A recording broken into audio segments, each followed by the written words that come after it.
వాళ్ళకి నా మీద అనుమానం వచ్చినట్టుంది బావా. కెమెరా పెట్టిన ప్లేస్ మారింది.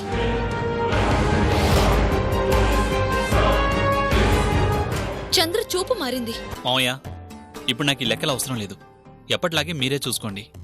అయ్యయ్యో, నాకొద్దలుడు. నాది కాని ఈ ఆస్తి కోసమే కాలుడు నేను రాక్షసున్నయింది. చెప్పండి, ఏమైందంటే వాడికి? అబ్బా కామాక్షి, ఏమి లేదే, కొంచెం నలతగా ఉంది అంటే. నలతగా ఉందంటారేంటి మావయ్య? పక్షవాతం ఉన్నారుగా.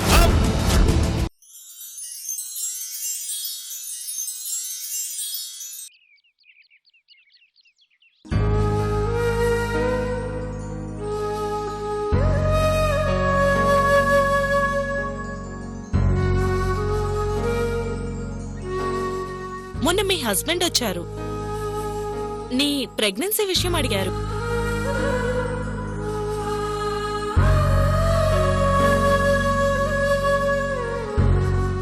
ఏ భార్య అయినా భర్తకి చెప్పుకోవాలనుకుంటుంది. నువ్వు చెప్పకపోవడం ఏంటి? గర్భవతిగా ఉన్నప్పుడు భర్తతోడు చాలా అవసరం సావిత్రి.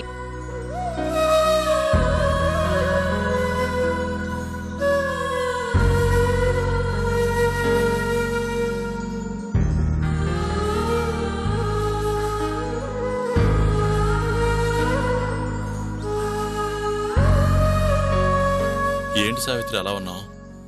ఒంటరిగా ఉన్న దగ్గర నుంచి ఏవేవో పిచ్చి ఆలోచనలు వస్తున్నాయి బావా.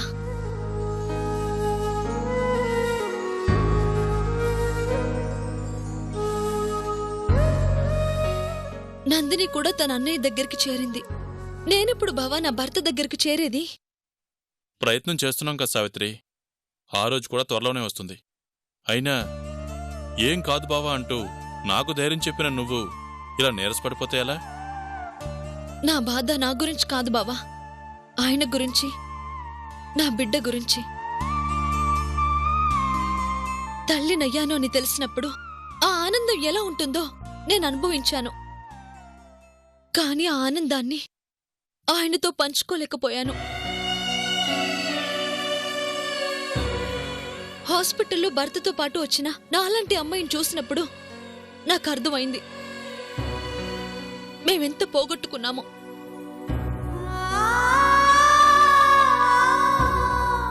గర్భవతిగా ఉన్న భార్య పట్ల భర్త చూపించే ఆ జాగ్రత్త, ప్రేమలకి నేను దూరం అయ్యాను కదా బావా. ఆ ఆనందాలు నీకు దగ్గర కావాలంటే సత్యాకి నీ మీదున్న అనుమానం దూరం కావాలి. ఆ అనుమానం పోనంత వరకు పరిస్థితి ఇలాగే ఉంటుంది సావిత్రి. ఏ నక్షత్రంలో పుట్టానో గాని ఒక కష్టం తీరింది అనుకునేసరికి మరో సమస్య మొదలవుతూనే ఉంది.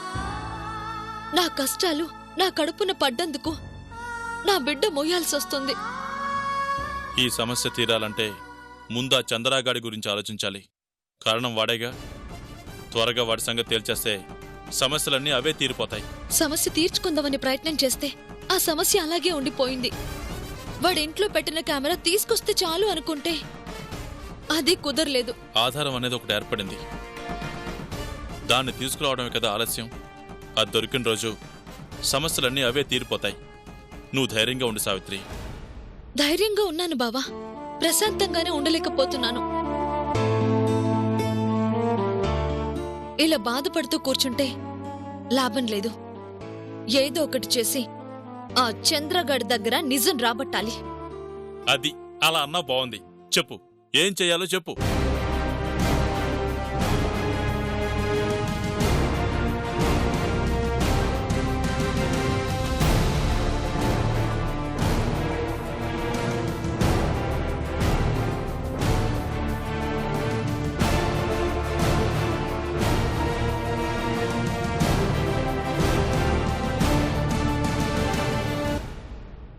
ఒక పని చేద్దాం బావా. చెప్పు సావిత్రి.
కనిపించట్లేదా?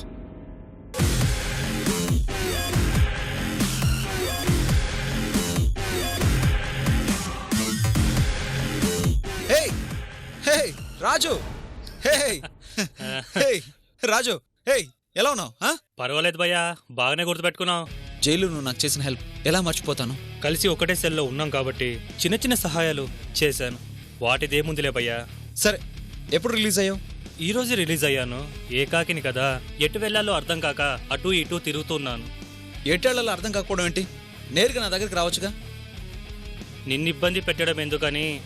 అందులో నాకు ఇబ్బంది ఏం లేదు. పద, మన ఇంటికి వెళ్ళి మాట్లాడుకుందాం. ఎందుకులే భయ్యా.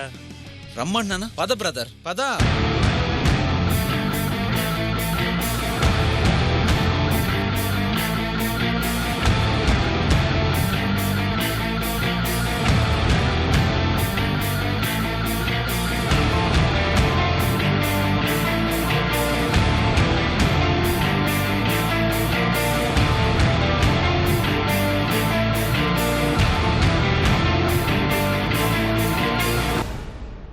ఎవరి కొత్త salary?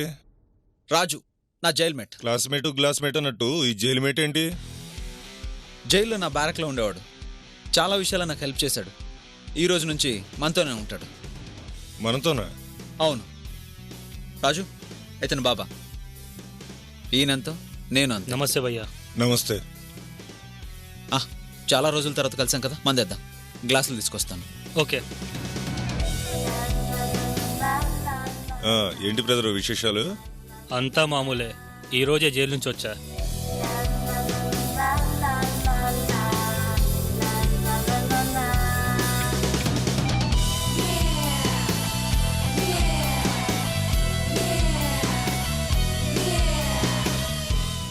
Have it Baba. Cheers. Chairs Baba, cheers. Chairs భయ్యా. చేర్స్.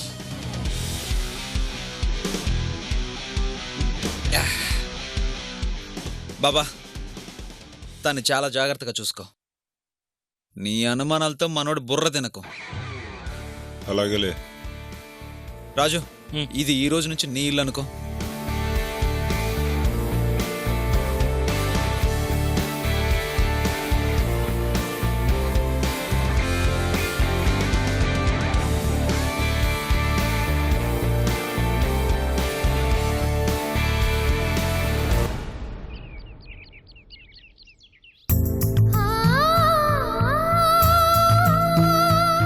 మా నాన్న మాటకి దూరమై చాలా రోజులైంది. ఆ మాట మీ అన్నయ్య అనుకున్న రోజు అలాగే వస్తాను. నా మీద పడింది మరక కాదు, మచ్చ. ఆ మచ్చని చెడగొట్టాకే నేను మళ్ళీ ఆయన ముందుకొస్తాను. నా మీద ఆయన మనసులో చనిపోయిన నమ్మకం తిరిగి బ్రతకాలి.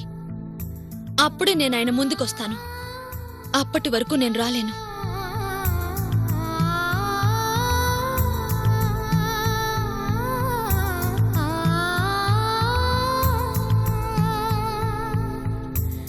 నందిని, ఏంటమ్మా ఆలోచిస్తున్నావు? అన్నయ్య వాళ్ళ గురించే అత్తయ్య. అన్నయ్య గురించా? అవునత్తయ్య. ఇక్కడ అన్నయ్య, అక్కడ వదిన, ఎవరికి వాళ్ళు బాధపడుతున్నారు. అందరం కలిసినా అన్నయ్య మొహంలో ఆనందం లేదు చూడు. అసలేంటి వాళ్ళ సమస్య? సమస్యలెప్పుడూ మధ్యలో వాళ్ల వల్లనే వస్తాయి. వాళ్ళిద్దరి మధ్య ఉన్న ప్రేమకి అసలు అవన్నీ చాలా చిన్న విషయాలత్తయ్యా. అంత ప్రేమ ఉన్నప్పుడు దూరం కావలసిన పరిస్థితి ఎందుకొచ్చిందమ్మా? కారణాలు నాకంతగా తెలియదత్తయ్యా. అప్పటికే ఆ ఇంట్లో నేనెంత దగ్గరగా ఉన్నా పరాయిదాన్నే కదా. ఏం జరిగిందో ఏమో తెలీదు. క్యాంపుకు వెళ్ళొస్తాను అని వెళ్ళిన అన్నయ్య తిరిగి రాలేదు. అలా పెరిగిన దూరం ఈ రోజుకి అలాగే ఉండిపోయింది. ఏమిటోనమ్మా, వేల మందికి సహాయం చేసిన జమీందారు ఆనందభూపతి గారి పిల్లలకాయి కష్టాలు. జమీందారు బిడ్డగా పుట్టినా మొన్నటి వరకు నీ కష్టాలు నువ్వు పడితే అందరూ ఉండి అనాథగా బతికాడు మీ అన్నయ్య. ఎవరి శాపమో ఏ పాపమో కాని మీ జీవితాలిలా అయిపోయాయి. సరే, మీరొక దారిన పడ్డారు. ఈ వంశానికి వారసుడిగా మీ అన్నయ్య వదిన దర్జాగా బతుకుతారనుకుంటే వాళ్ళిద్దరూ అలా దూరమై బాధపడుతున్నారు. ఆ బాధ తెచ్చడానికే కామాక్షి మనం ఉంది. నువ్వేం బాధపడమాకమ్మా. వాళ్ళిద్దరి మధ్య ఆ దూరం తగ్గాలి అంటే దగ్గర కావాలి. అవును, సావిత్రిని మన ఇంటికి తీసుకొస్తే ఒకరికొకరు ఎదురెదురుగా ఉంటారు. కాబట్టి మెల్లగా వాళ్ళిద్దరి మధ్య దూరం తగ్గిపోతుంది. ఆ అమ్మాయిని ఎవరు తీసుకొస్తారండి? నేను తీసుకొస్తాను.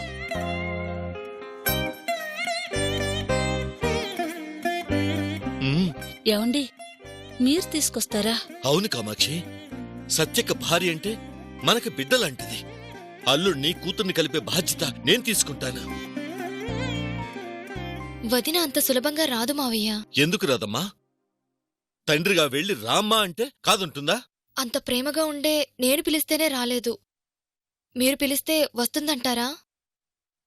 కలపాలి అనుకున్న తర్వాత కాళ్ళు పట్టుకుని నేను తీసుకొస్తానమ్మా. నీ అన్నయ్యను నిన్ను ఒక చోట చేర్చాను. ఇక మీ వదిన కూడా తీసుకొస్తే ఆనంద భూపతి గారి వంశం అంతా ఒక చోట చేరుతుంది.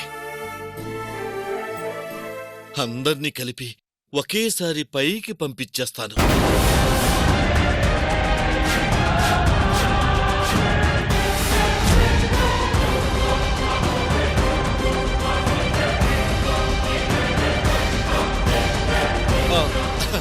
అదేనమ్మా, తిరుపతి కొండ పైకి పంపిస్తాను అంటున్నాను.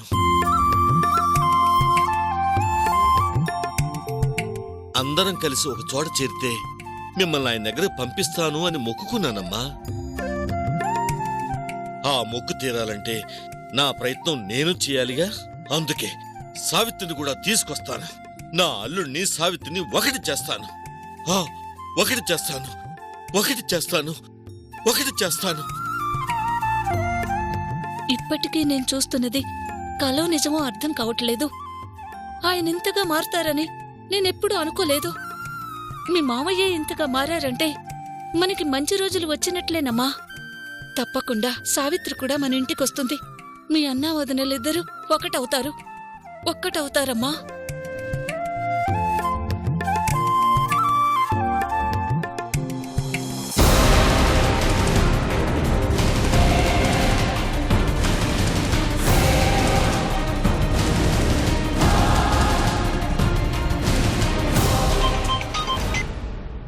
చెప్పు. మీరు చెప్పినట్టే నమ్మకంగా చంద్ర ఇంట్లో చేరాను మేడం. ప్రాబ్లం ఏం లేదు కదా? ఏం లేదు మేడం. చంద్ర నేను నమ్మినట్లేనా? చంద్ర నమ్మాడు మేడం. వాడితో పాటు బాబా అని అక్కడ ఉన్నాడు మేడం. వాడే కాస్త అనుమానిస్తున్నాడు మేడం. వాడి మొహం మరీ అంతగా ఇబ్బంది పెడితే చెప్పు. ఎస్ఐ గారితో చెప్పి ఏదో కేసులో ఇరికించి మళ్ళీ బయటికి రాకుండా చేస్తాను. మరీ అతి చేస్తే అలాగే చేస్తాను మేడం. నెక్స్ట్ నేను ఇక్కడ ఏం చేయాలి మేడం? నేను చెప్పేది జాగ్రత్తగా విను.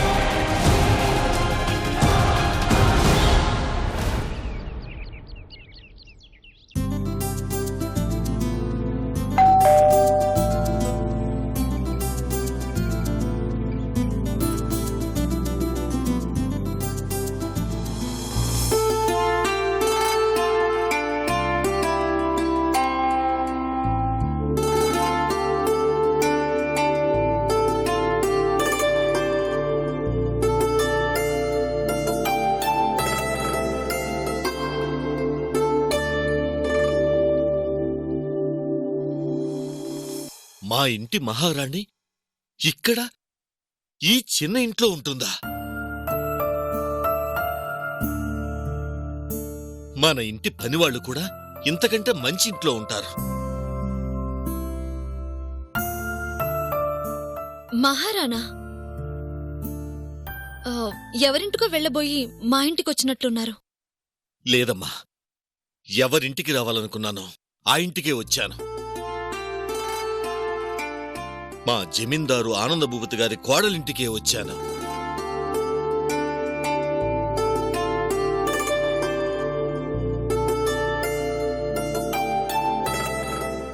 లోపలికి రండి.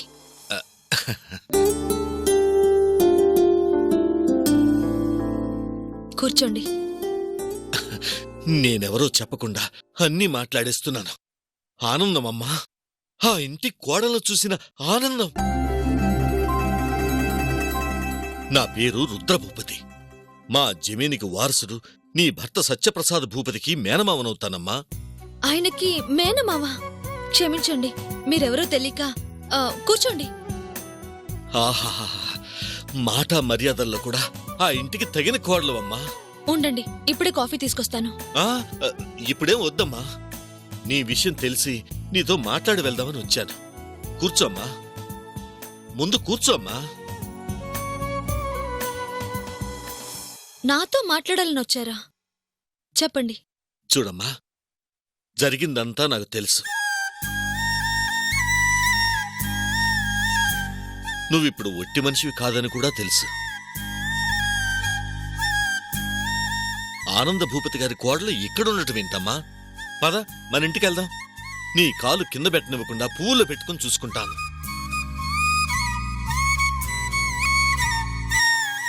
నిన్ను తీసుకెళ్లడం కోసమే వచ్చాను.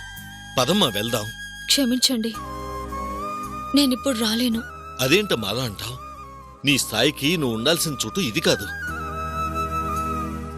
ఇప్పటికీ నా స్థాయి ఇదేనండి. ఎలా అవుతుందమ్మా?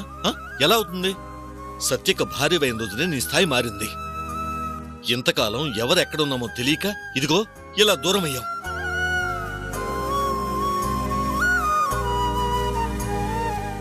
మీరందరూ ఇలా దూరం అవటానికి కారణం కూడా నేనేనమ్మా.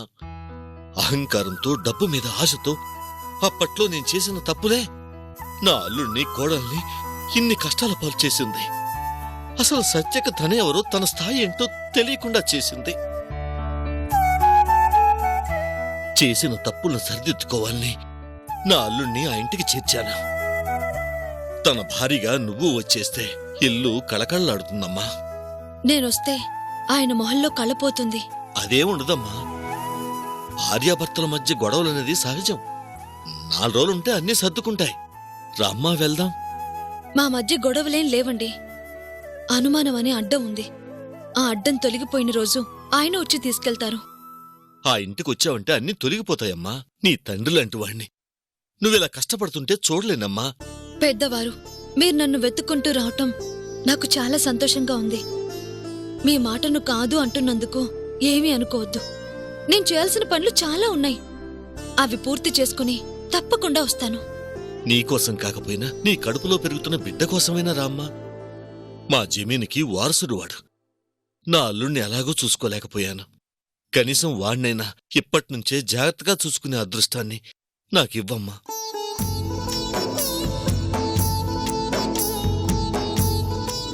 రాజభవనం లాంటి ఇల్లు, కాలు కింద పెట్టనివ్వకుండా ఏది కావాలంటే అది అందించే పనివాళ్లు అన్నీ ఉండి నువ్వు నా మనవడు ఇక్కడ ఉండటం ఏంటమ్మా? పద, వెళ్దాం. పదే పదే నాతో అదే మాట చెప్పించకండి. అలా చెప్పి మిమ్మల్ని బాధ పెట్టడం నాకిష్టం లేదు. ఆయన భార్యగా నా ఇంటికి నేనొచ్చే రోజు త్వరలోనే వస్తుంది. అప్పటి వరకు నన్ను ఇబ్బంది పెట్టకండి. నేనిప్పుడు రాలేను.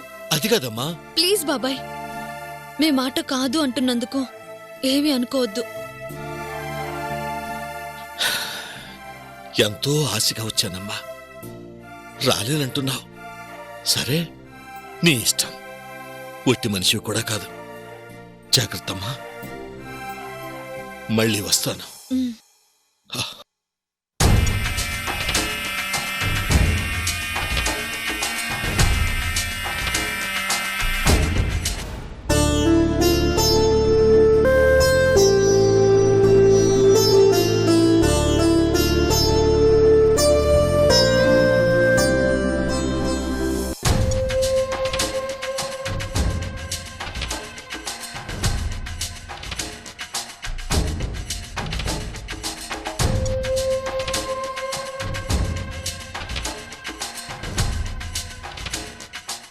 ఏంటి ఒకరే వచ్చారు? సావిత్రిని తీసుకురాలేదా? ఏంట్లే నాకు ఈ కర్మ. ఎలాంటి వాళ్ళనైనా నా దగ్గర రప్పించుకునే నేను ఇలాంటి వాడి చుట్టూ తిరగటం ఏంటి? అవసరం మనది అయినప్పుడు ఆవేశం పనికిరాదు, ఓర్పు ఉండాలి. ఇంతకీ ఏమంది? మంచిగా ఎంత చెప్పినా వింటలేదు. నిన్ను మహారాణిలా చూసుకుంటాను రామ్మా అంటే రానంటే రాను అంటుంది. సావిత్రి రాను అంటానికి కారణం మీరు కాదు, మీ అల్లుడు. అనుమానించిన భర్త దగ్గరికి రావాలంటే ఆడది ఆ మాత్రం ఆలోచించదా? అంతా ఆలోచించేది అయితే నేను పిలవగానే ఎందుకు వస్తుంది? రాదు. రాదు అని తెలిసినప్పుడు పో పో అని నన్నెందుకు పంపించావు? సావిత్రిని ఆ జమీందార్ గారింటికి తీసుకెళ్ళడానికి గట్టి ప్రయత్నాలే జరుగుతున్నాయి. బ్రతిమలాడతావో భంగపడతావో లేదంటే తెగించి లేపుకొస్తావో నీ ఇష్టం. తను అక్కడికి వెళ్ళక ముందే జరగాల్సింది జరిగిపోవాలి.